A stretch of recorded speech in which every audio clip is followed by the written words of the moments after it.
Un cordiale saluto, gentili amici e amiche alla visione all'ascolto. Apriamo questa finestra informativa nel corso del pomeriggio per segnalare un grave incidente avvenuto intorno alle 14 di oggi lungo la strada statale 14 nei pressi di Cervignano del Friuli, all'altezza della casa cantoniera al chilometro 112 in direzione di Villa Vicentina.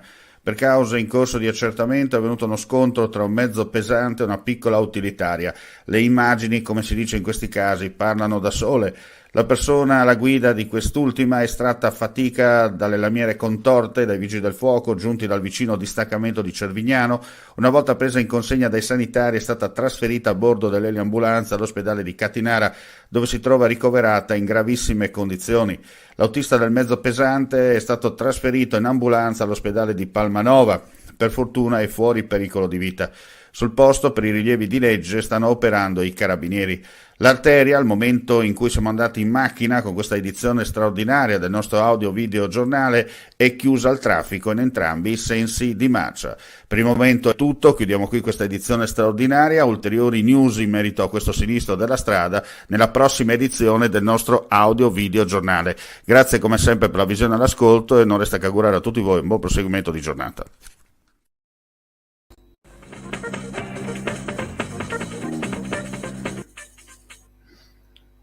E l'informazione comunque continua perché mentre stavamo proprio montando l'edizione straordinaria del telegiornale c'è giunta un'altra notizia di un altro grave incidente stradale. Ringraziamo il collega Ivan Bianchi del Goriziano.it che gentilmente ci ha fornito questa telefoto dicevamo, di un grave incidente pochi minuti fa all'altezza del Sacrario di Re di Puglia lungo la strada regionale 305.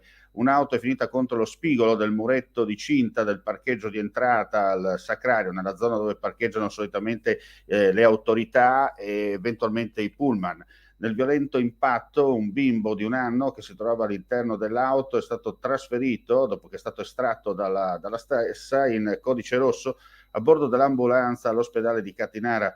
Le sue condizioni sono critiche per le ferite riportate in diverse parti del corpo dopo il violento impatto. Rilievi di legge da parte dei carabinieri della compagnia di Gradisca di Sonzo sul posto, come detto, per i rilievi.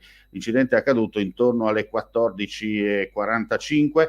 Il bambino che vedete in basso, vicino al vigile del fuoco che gli sta forse anche parlando, insomma, per cercare di rincuorarlo in qualche maniera, è stato poi, come vedete, imbarellato e trasferito d'urgenza all'ospedale di Catinara. Le sue condizioni, come detto, sono critiche. Le notizie ci sono appena giunte in redazione, dunque anche noi cerchiamo un attimo di andare un po' con le pinze per cercare di non dare notizie un po' in un certo senso, cercare anche di come si dice, di potervi dare quello che è successo in tempo reale, ma senza esagerare. Ma per quello che ci riguarda, insomma, le notizie che ci stanno arrivando anche tramite WhatsApp, con l'aiuto e l'ausilio anche di altri colleghi che stanno operando sul posto, sono veramente critiche. La foto non descrive esattamente il tutto di quello che è lo scenario che è apparso ai soccorritori. Chiaramente anche in questo caso vi daremo ulteriori aggiornamenti nel corso del pomeriggio per quanto riguarda la normale programmazione del nostro audio video giornale.